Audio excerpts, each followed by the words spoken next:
Hello, I'm Pallavi, and today we're going to talk about if it's even possible to get a job in Canada from outside.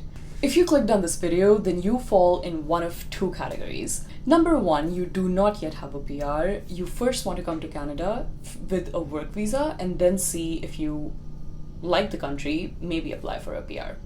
And number two, you do already have a PR, but you are right now not physically present in Canada. So you're trying to figure out if you can land a job before even coming to the country.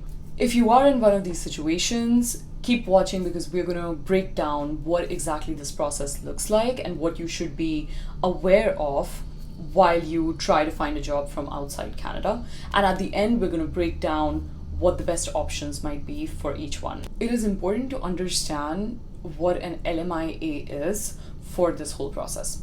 So an LMIA stands for Labor Market Assessment. It is a document that your potential employer will file on behalf of you, on behalf of the applicant. The purpose it serves is the employer is essentially confirming to the Canadian government that it was not able to find any local candidate, any Canadian citizen, any Canadian PR. It really was not able to find anyone locally in the country, and so the employer needs to bring you, the potential applicant, inside the country. And so the employer is essentially requesting the government that, hey, this candidate is really good and I need to plug them from whichever country they're in and place them in Canada to fulfill this gap that exists. So to apply for an LMIA, you can't yourself do it. The employer has to do it on your behalf, right? What that means is the employer has to pay the fee to the government. It's about $1,000.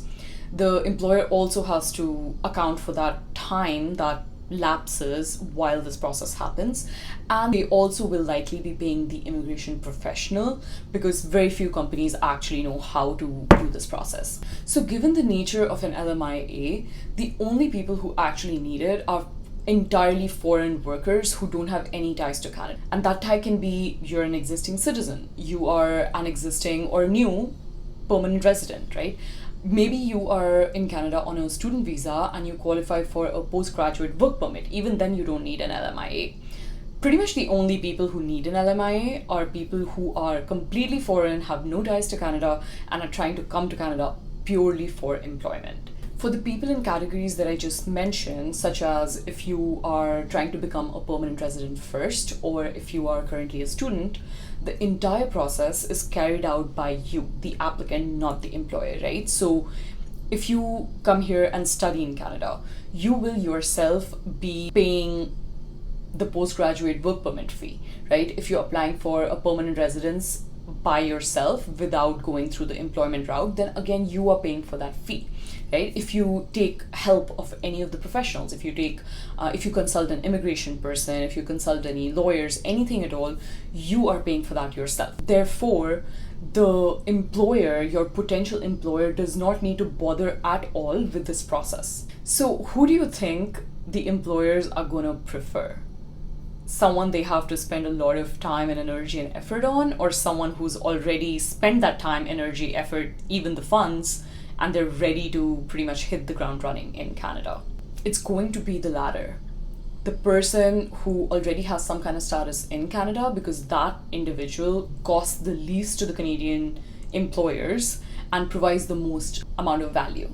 Guys, harsh truth is that we're all pretty much average when it comes to the kind of work we do in a corporate setting. Or maybe I'm the only one. Maybe you're truly, truly extraordinary. But do you really think that the value you bring is so great that the Canadian employer cannot find readily available hundreds of Canadian citizens and PRs just roaming the streets of downtown Toronto and Calgary and Vancouver, and they will actually spend all that additional hassle to file an LMIA and go through this whole process?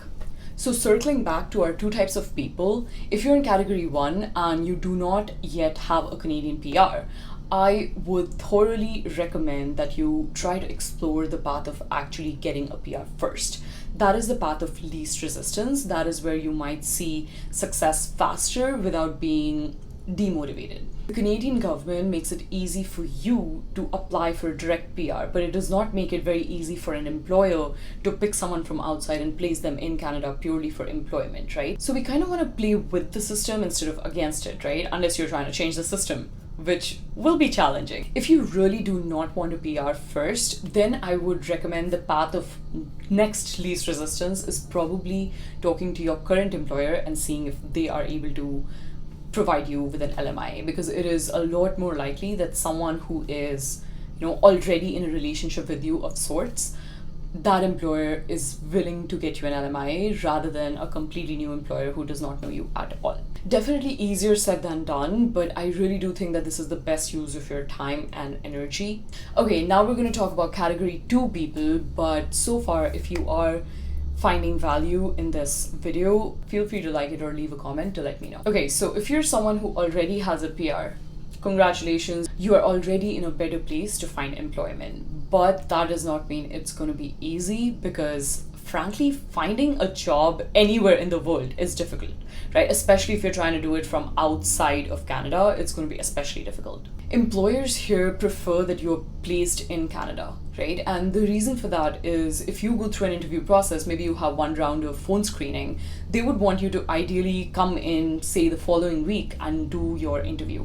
It's difficult because, especially with this experienced hires, they're trying to find people to start right away.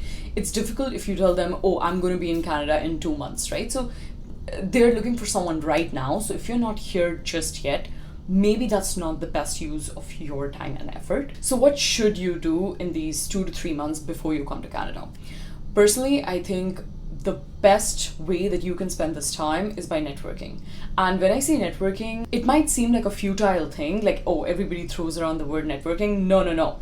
Everyone in Canada networks to find a job.